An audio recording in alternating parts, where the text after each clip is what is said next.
the Livingston Parish Finance Committee for meeting for Thursday, July 12, 2018. Ms. Sandy, would you call the roll, please? Here. Here. Here. Amen. All right.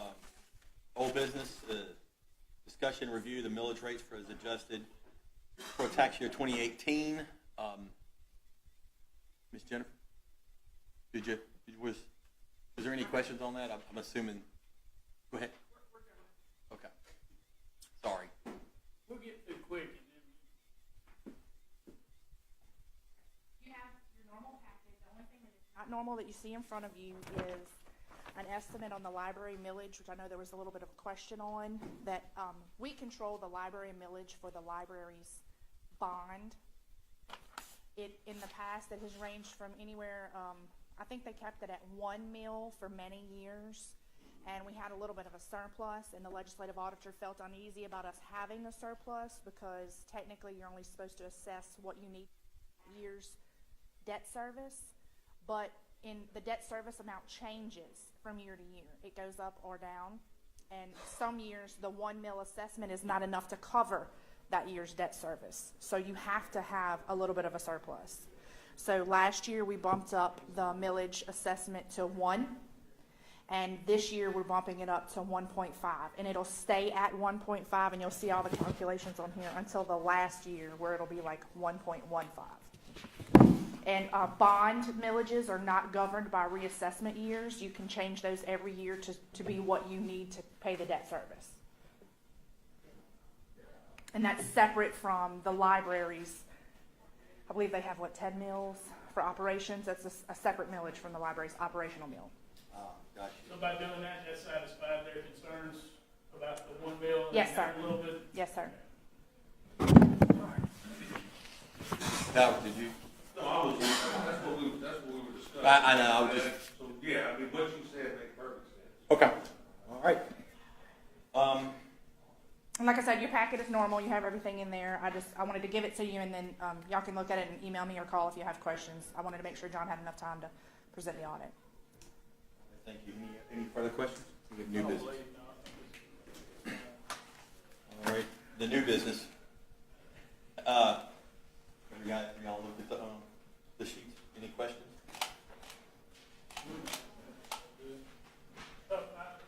I've read in a few places that sales tax collections are down, but they're not from before the flood. It's just we had that big bump, and We're still good. Yeah. as long as we still good, we good. Okay. Well, we're still good at projections. So. Yeah, that's right. All right. Anything else, guys? All right. I just wanted to say, Mr. Mack was hung up in traffic. That's why here we he just said he's going to be late. That's well, okay. I said if you're late, you probably won't miss it. Yeah. So, All right. anything else, guys? I don't believe. All right. Item B is the discussion review the audit for the 2017 audit.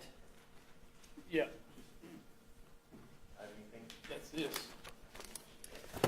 Hi, my name is John Murray. I'm with LaPorte CPAs, and I have a summary of the report, and then I have the big report, and then also some statewide procedures.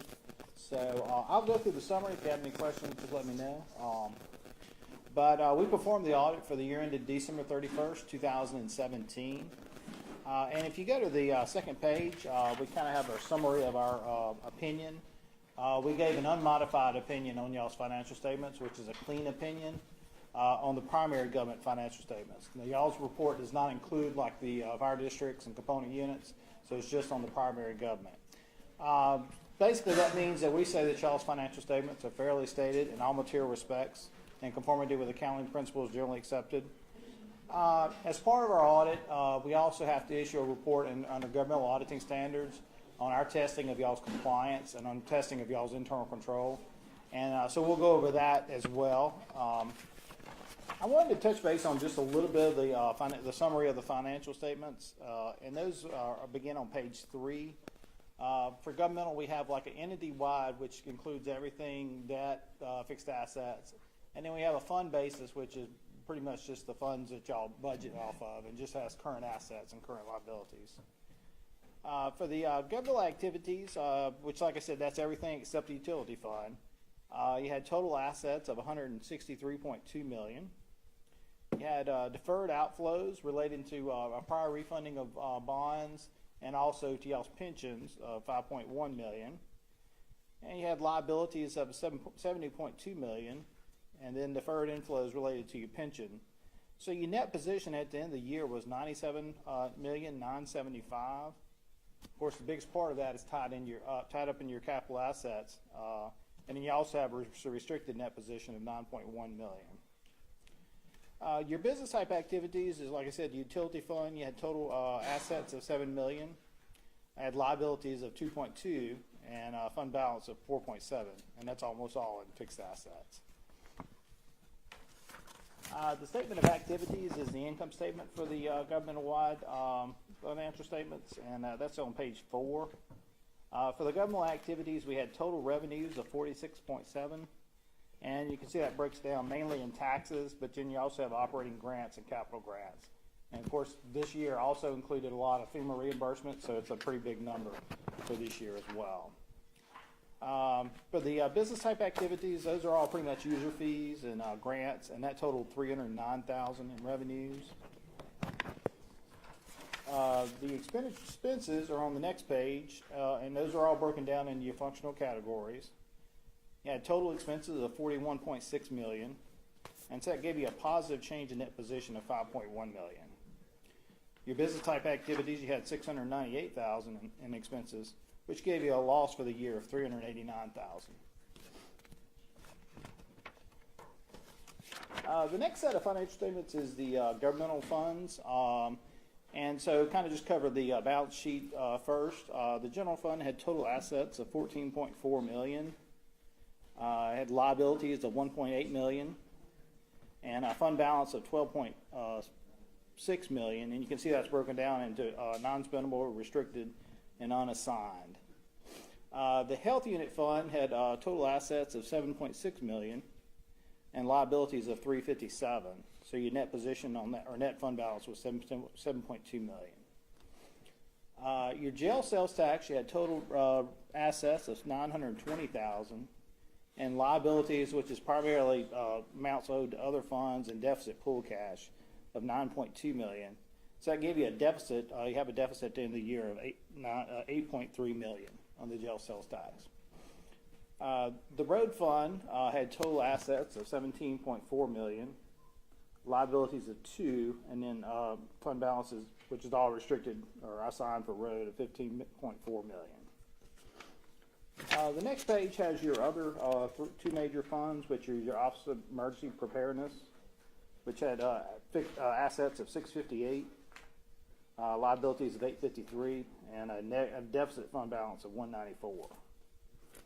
Your debt service fund, you had $3.6 million in assets, and that's all restricted for debt service. Then your non-major, which is everything else, all your small funds combined, you had $10.8 million in assets, and liabilities of $3.2. So that gave you a fund balance of $7.6 million there. The next page is the income statement for the fund basis, and for these, let me explain one thing on this. So last year with the flood in 2016, y'all's property taxes was delayed a few months, and so funds record receivables for 60 days, and so as a result, a lot of the revenues in 2017 for the 2016 year were not collected until after that date. So as a result, we have some really big changes in fund balances, positive, and it's really because a lot of our ad valorem taxes includes last year's as well. So the general fund, you had total revenues of $10.6 million, expenses of $8.3, and as you transfers, you get a positive change in fund balance of $2.3. The health unit had $2.2 million in revenues, $1 million in expenses and transfers. That gave you $1 million positive change in fund balance. Your jail sales tax had $4.9 million in revenues, expenses of $3.4, and that gave you a positive of $1.5. And you add your transfer out for debt service of $1.9, and that gave you a net change in fund balance of $341 deficit. The road fund, you had 20 million in revenues, expenditures of 9 million, and then you had transfers out for your debt service of 5.2. So that gave you a positive change in fund balance of 5.8 million. And then for your other funds, you had OE, Office of Emergency Preparedness was 4.2 million in revenues, and that had expenditures of 5.1, and so that gave you a net loss for the year of 431,000. Your debt service fund, you had collected a little bit of interest. You had 4.6 million in debt service, and that gave you a positive change in fund balance of 66,000. And in that column for all the non-majors, you had a total of 6 million in revenues, 9.8 million in expenditures, and you add your transfers in, and you had some bond proceeds. Those total 4.8 million, and so that give you a positive change in fund balance of 1.1 million. So your total change in fund balance for all your funds was a positive 9.5. But again, that's not normal. I mean, that's really because of those ad valorem taxes being delayed. I mentioned about the internal testing of internal control and compliance, and I kind of have a summary of that on page 10. Internal control wise, we did not see any material weaknesses, any major control deficiencies that would need to be reported.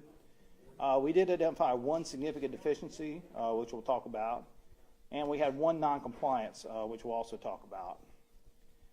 As part of our audit, since y'all have over $750,000 in federal revenues, we have to test y'all's compliance with federal requirements for y'all's major programs.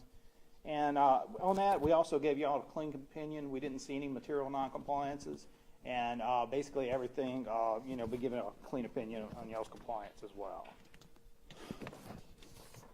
Those findings are on the next page. The first was permits and licenses. In our testing of the permits, we noticed that there's some skips in the permit numbers, and we basically recommend that y'all look at buying a new software to fix that. And of course, that's something y'all already working on, and should be fixed for next year. The second one relates to your failure to amend budget.